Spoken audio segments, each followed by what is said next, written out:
Hello and welcome to Big Picture. I am Vishal, Dahiya, and today we will talk about the 2+2 dialogue between India and Japan. Now, ahead of the annual summit meeting between Prime Minister Narendra Modi and Prime Minister Shinzo Abe in December, India and Japan held the first ever ministerial level 2+2 dialogue in New Delhi. Now, this dialogue, which involves the defense and foreign ministers on both sides, is seen as an endorsement of the special strategic partnership between both the countries. So what all transpired at the 2+2 dialogue and how India-Japan bilateral relations have developed over time? We have a panel of guests with us in the studio. Let me first introduce them to you, beginning with former Mr. Prabhu Dayal. He is with us, somebody who keeps a close watch on India's relations with several nations, including Japan here as well. We also have with us Akhilesh Suman, Assistant Editor, Rajya Sabha Television, and we'll also be joined by Mr. Alok Bansal, Director of India Foundation. But let me begin with you, Akhilesh, and let's begin with the tangibles as far as this particular 2+2 dialogue is concerned. What is it that both the nations have achieved in the first ever ministerial dialogue in terms of the diplomatic aspect, the strategic and the defense cooperation? The major issue is security and defense partnership. And if you go through the initial remarks made by Defense Minister Rajnath Singh and External Affairs Minister S. Jaishankar, in both their statements, initially they are telling security and defense relationship between India and Japan is the cornerstone of peace in Indo-Pacific region and also in the whole Asia. So they are articulating the whole relationship is like that. So you can understand that the talks are going on in that direction. And as you know that India-Japan relationship in defense is still to take off in a big way, because India wants some sophisticated weapons and technology from Japan, but Japan has not yet agreed on everything. You know that amphibious aircraft is one of the issues that India is aspiring for which 30% manufacturing will be there in India, but Japan could not agree on this still. They have their own laws and acts inside their country. Okay. But other than that, the different aspects of development cooperation inside India and outside India. There are two dimensions. One is inside India, and that infrastructure development in major parts of the country, including in Northeast, and then development partnership in countries like Sri Lanka, countries like Bangladesh, and even in African countries. So how to implement and how to take this whole move in the takeoff stage, that is a major issue, and I think they are going to discuss the twin issues now, and they are discussing. Okay, let me bring in Ambassador Dayal here. Ambassador Dayal, and I'm quoting here from the spokesperson of the MEA's Twitter handle about what exactly is the focus here. It says the leaders discussed strengthening of India-Japan bilateral strategic and defense cooperation, enhancing peace and stability across the Indo-Pacific region. Now, the reason why I quoted this is because this is seemingly the key aspect out here, the Indo-Pacific region, and how both India and Japan are looking towards that. Also brings in the China factor here. So how do you look at this? Well, let me quote what the Prime Minister himself said earlier today, just about 2 hours ago. He said that cooperation between India and Japan is key to peace and stability in the Indo-Pacific region. Now, both India and Japan have been concerned about China's growing muscular role in the strategic waters, including the Indo-Pacific region. And cooperation between them has emerged as a sort of a natural reaction to this phenomena. Now, traditionally and historically, India had been quite hesitant to take up a position in the conflicts and the competition between the global powers. But all that has had to change, as I said earlier, because of the sort of domineering position which China is trying to assume in our region. Now, I must point out that the Indo-Pacific region has attracted the attention of other powers also. The United States has tried to put in place the Quad, which apart from involving India and Japan, also includes the United States and Australia. India has been a partner there, but has been a little hesitant to escalate things to a higher level in the context of the Quad. Okay. Indo-Japanese strategic cooperation has been growing from strength to strength. From the year 2010, there was the 2+2 dialogue, but at the level of the defense secretaries and foreign secretary. And the recent decision last year to have this 2+2 dialogue take place at the level of the defense and foreign ministers was part of the vision statement which Prime Minister Modi and the Japanese Prime Minister Shinzo Abe had put forward after their 13th summit in October 2018. Now, this envisions closer cooperation and partnership and understanding between the two countries, and both sides want a freer, more stable and more peaceful Indo-Pacific region, and both sides have maintained that peace and stability are essential for prosperity of this region also. Okay. So I would view the growing closeness in the strategic understanding between India and Japan to be certainly, as you outlined in the very beginning, in the context of the sort of role which the Chinese have tried to assume. Both India and Japan are opposed to unipolarity. And the Chinese presence, the dominating presence in the Indo-Pacific, in our region, has tended to try to make the world and our region unipolar in their context. And Okay. the Japanese-Indo partnership is one way in which this is being challenged. And both countries look forward to making the Indo-Pacific a multipolar, which is free, open and inclusive. That's what it says. Mr. Alok Bansal has also joined us. Mr. Bansal, on the Indo-Pacific aspect of the India-Japan bilateral relations, and seemingly that has been the key focus area in the 2+2 dialogue as well.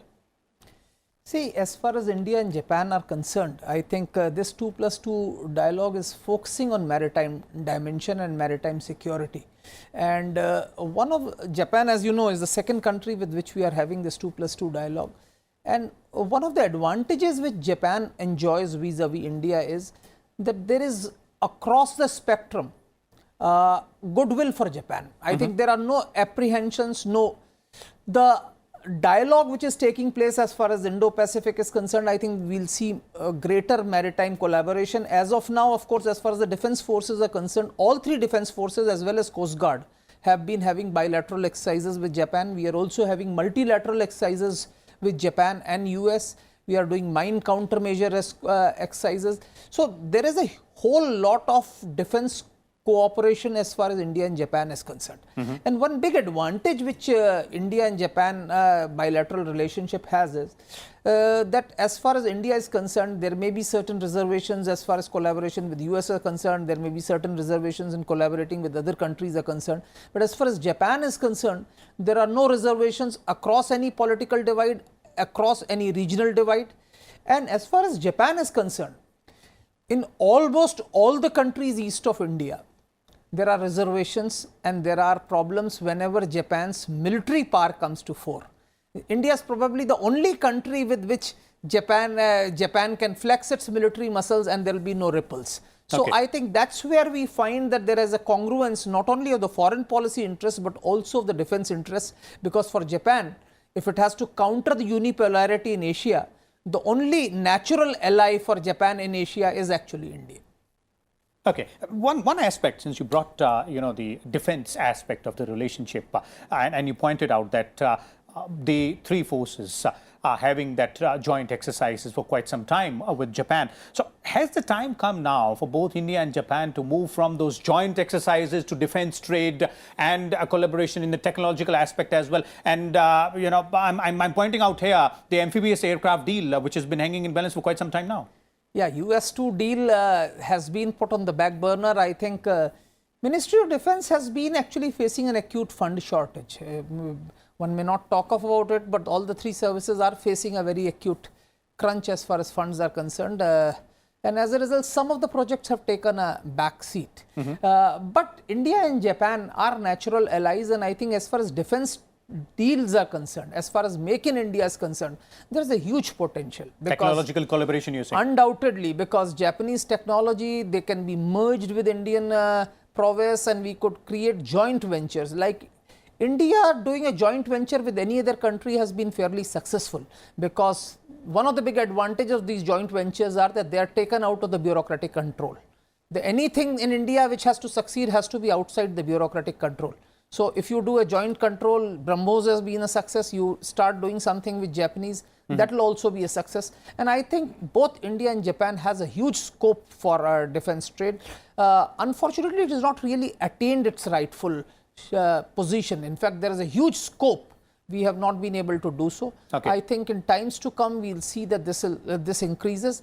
And as the economies of scale come into fore, I think both the countries can collaborate and do joint ventures. Because of constitutional reasons, Japan has been constrained as far as this defense trade has been concerned. And I think under Prime Minister Abe, they have been making sincere efforts to come out of that stranglehold and come out and be a significant player as far as defense trade is concerned. Okay, Mr. Dayal, on the defense aspect, you've already spoken on the strategic diplomatic aspect, but defense also, the collaboration between both the nations is important. And as Mr. Bansal is pointing out, collaboration on the technology front, perhaps in defense electronics.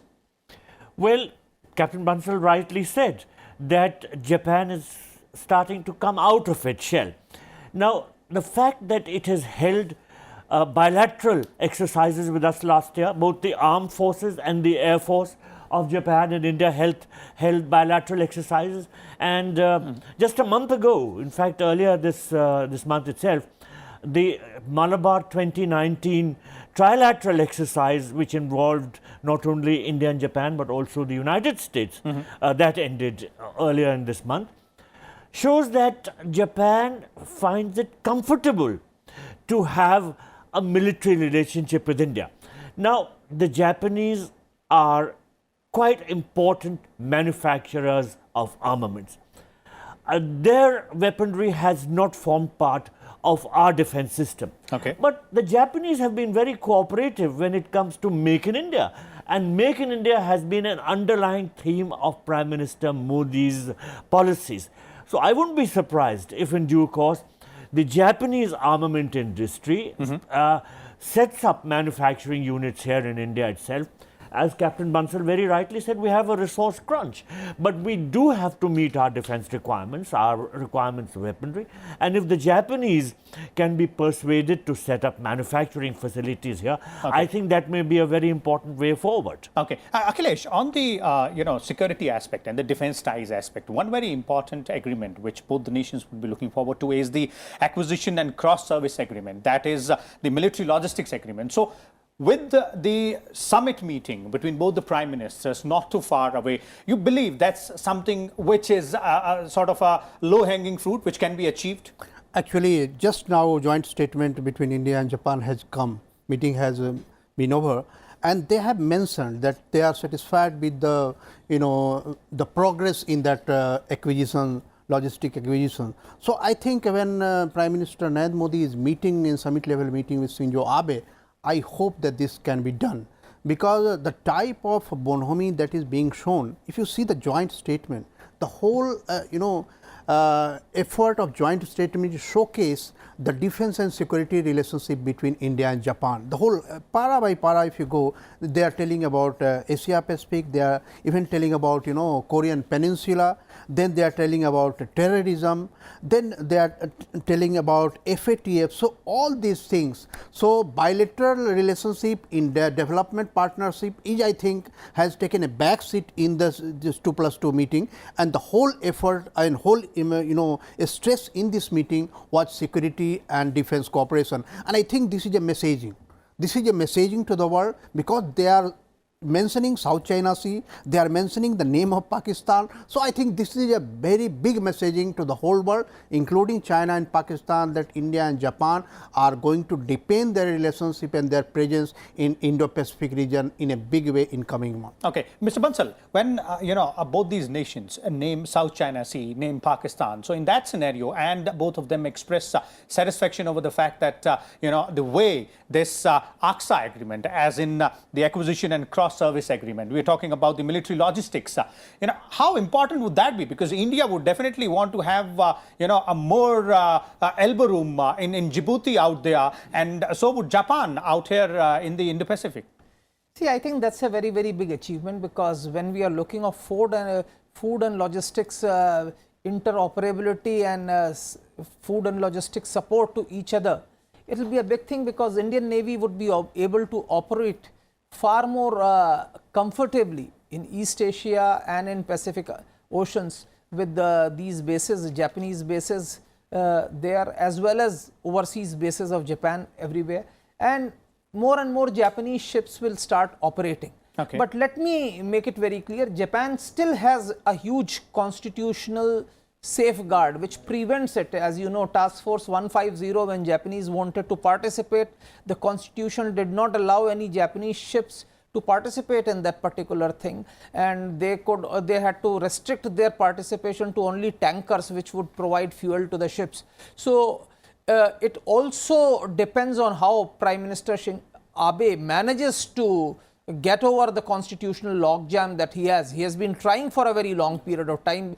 Despite being the longest serving Japanese Prime Minister, he has not been able to surmount these constitutional checks which have been imposed by thing, despite giving a very clear intent that he wants to make Japan a normal nation. He has not been able to. But it is a definite plus for India, because Japanese bases and Japanese ships operating from Indian bases will be a very, very positive development that will show that the two countries trust each other and are on a different or on the same grid, and it will take the relationship to a very, very different level, because you can enter into another ports and take support from them only when you have certain level of trust and confidence in each other. Okay.